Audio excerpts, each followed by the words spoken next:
Local trade unions, retrenched National Conservation Commission workers in Barbados could soon hear government stance. We do apologize, that's yesterday. Well, over 8 hours and counting, that's how long union officials and management of the National Conservation Commission have been locked in talks at their meeting as it continues at the department, the Labour Department, in an attempt to resolve the retrenchment dispute at the NCC.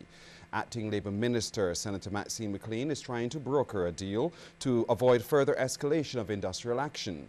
The discussions started since 10:30 this morning, coming on the heels of a cabinet meeting yesterday where Senator McLean brought government officials up to date. Shane Seeley was there as the meeting began.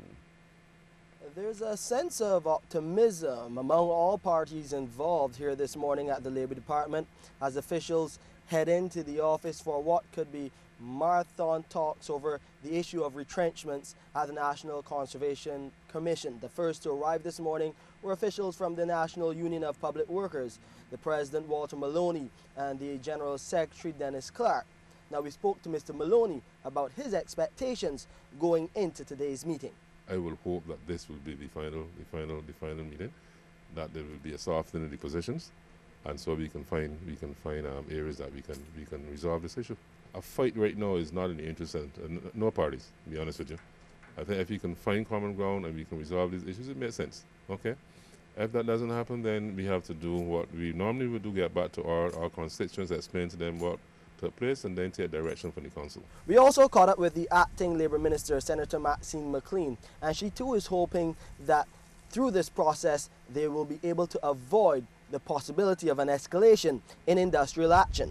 We will try to resolve the second of the two issues that would have been the contentious issues, the second one being the matter of consultation and thereby the ultimate list that came up. And we will try to resolve that. From my engagement with the parties, the three, that is the National Conservation Commission, the Barbados Workers Union, National Union of Public Workers, they are all anxious to have a settlement, and therefore they have been negotiating in good faith, and that makes me optimistic. Now it's not clear how long these talks would go on here at the Labour Department, but when those officials emerge, we should expect to hear some definitive position which could determine the fate of those retrenched workers at the National Conservation Commission. I'm Shane Seeley for CBC News. One of the hurdles to smooth business between Barbados and China will be removed come next week.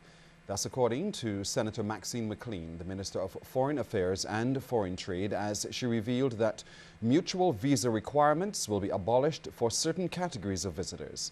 Ms. McLean made the revelation during an information session hosted by the Barbados Investment and Development Corporation as a follow-up to a recent trip to China by public and private sector stakeholders.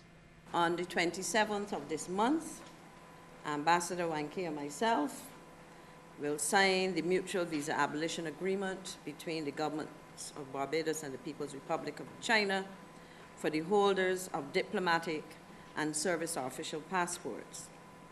Basically, this agreement abolishes the requirement of visas for holders of diplomatic, official, and service passports, and will facilitate the entry of holders of such passports into our respective countries. And obviously, beyond that, we will take this further. The minister said the signing will therefore mark a significant milestone in the relationship between Barbados and China. You probably can seek to understand the range of persons who would hold those three categories of passports, but I believe it will make it easier for a substantial number of persons to enter Barbados easily. Well, more and more young people are reportedly turning up for help at the doors of the Barbados Vagrants and Homeless Society. News of this from director and founder Kimar Safri. He says this is just one of a number of emerging trends relating to the homeless here in Barbados. The clients that we're getting now are way younger before, and that could be posing as a problem because the younger means more aggressive to a lot more things. Oh, yeah. Quite, let's say from 18 years of age now, are homeless. We're trying to help those, but we're also getting cases where the chronic level of homelessness is also coming, where it's no longer a 2-year agreement is no person so served 20 years on the street, 27 years on the street. We've had some before, but we're seeing a strong level of that now. Well, during a news conference at the Society's Tudor Street office, Mr. Safri also revealed that at least 50 people formerly homeless are now employed and back in mainstream society.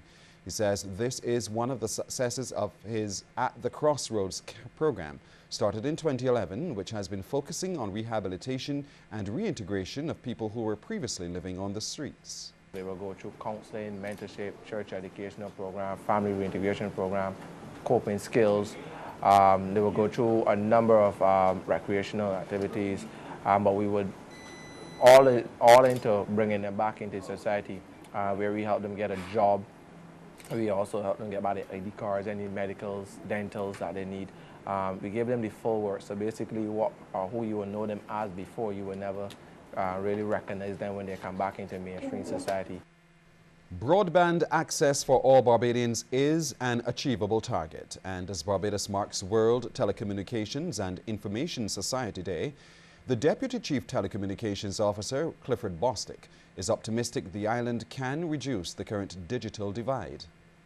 That is the number of persons who do not have internet services at their disposal at home. We know persons will have access to internet services socially where they socialize, at work and various other places, but we want to make sure that they do have it at home so that it can allow them to do business not only with governments but with also the commercial entities. And most importantly, it is a driver and a stimulus towards a knowledge, a truly knowledge-based society.